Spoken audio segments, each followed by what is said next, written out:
Today and we're gonna study. And we need to study now. So study now, kids. And call your parents for help to study. What else?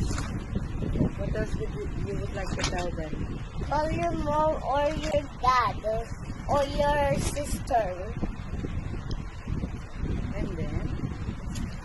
Or just do it yourself. Or you're grown up now. Let me use my microphone. We have a lot to finish. Anak ko. Oh, wow. So dami.